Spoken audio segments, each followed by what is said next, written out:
What's up, YouTube? Today we're going over carry again. This is kind of more lazy content, but I do think it's probably more accessible to people than the more neurotic videos that I make where we're doing a bunch of measurements. I know that's what the majority of you tune into, like why most of you are here, but I don't know if the average person is loving it. According to my analytics, they are not. So I don't wear jeans, wallet, this thing, back left pocket. I just don't. I don't know why. I do own jeans, mace.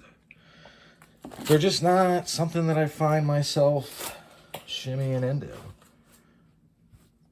This is gonna go in a mag pouch. I'm wearing 511 tactical slack shorts. You'd be surprised. I mean, they don't, you could wear them to the office. I don't, when I work in an office, I wear the 511 stuff into the office without any hesitation. People think it looks cool. Most people don't even notice. So for me, they're just like regular stuff. This is the Fang from Steel City Cutlery.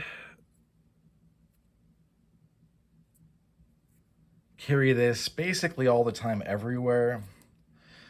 And joke that it jujitsu proofs my carry.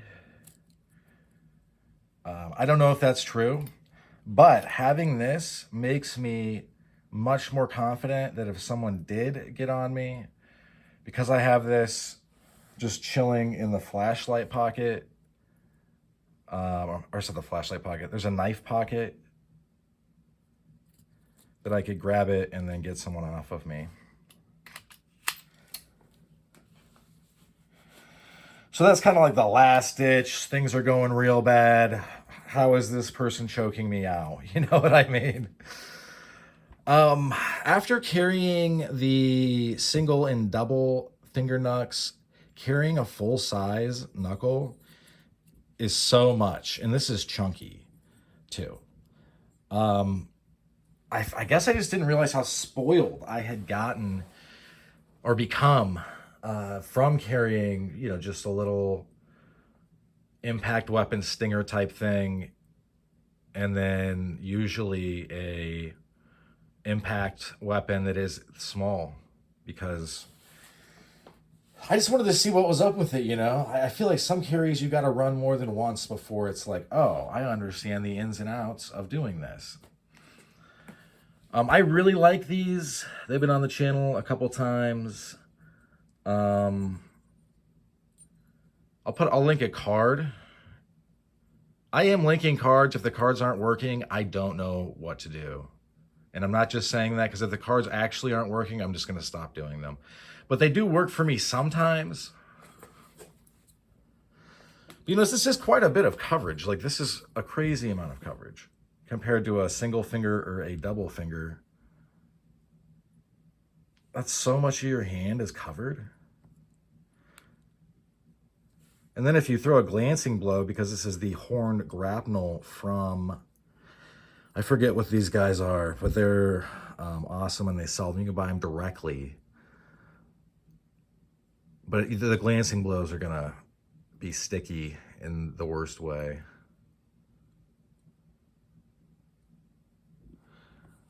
And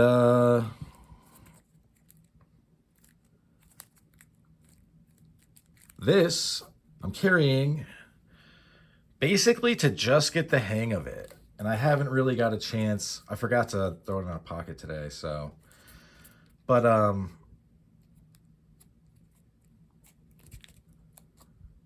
because I think this is a neat thing, one. Basically, like Southern, I would say, I'm just going to copy Nut and Fancy. Sorry, bro. I'm also sorry I never gave you any money, and I watched your videos a lot. I feel bad for that. Because I know what you were doing was expensive. But there's like two kinds of cool, basically. There's the first kind, where you're like, oh, this is cool. And then the second kind, does this work? And is it functional? That functionality. Like, look what it can do, the capabilities. And I do think that if you have a full knuck on you, like this one,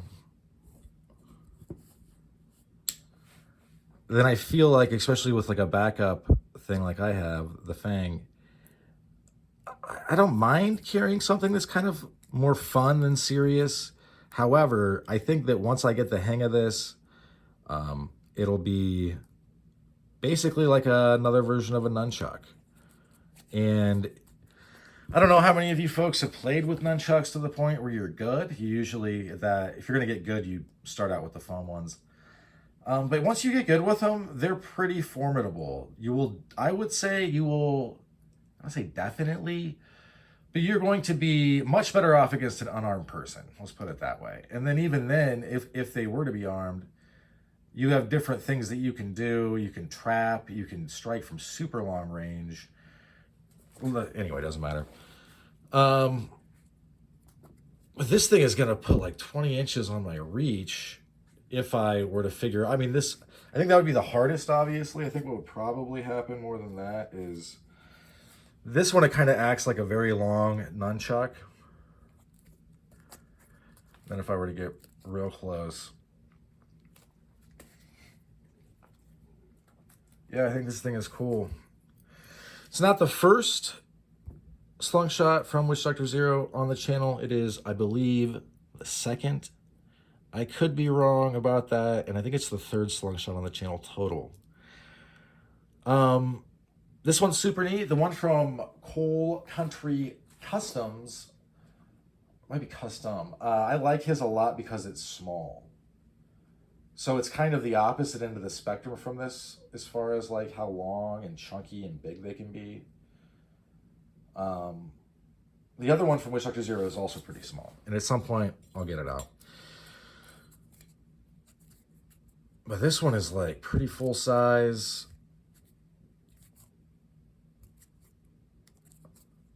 And as far as like an ambush type thing, which basically all of these things should be, I think it would be pretty formidable.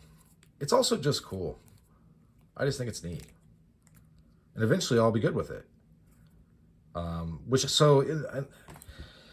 I'll say, I'm not very good with the Slungshots right now that are longer. When I am good with them, it's just when I'm using it kind of like a nunchuck, like a wonky nunchuck. But that's not where I want to be able, I want to be more familiar with it. That's the whole purpose of this channel and this hobby, in my opinion. We're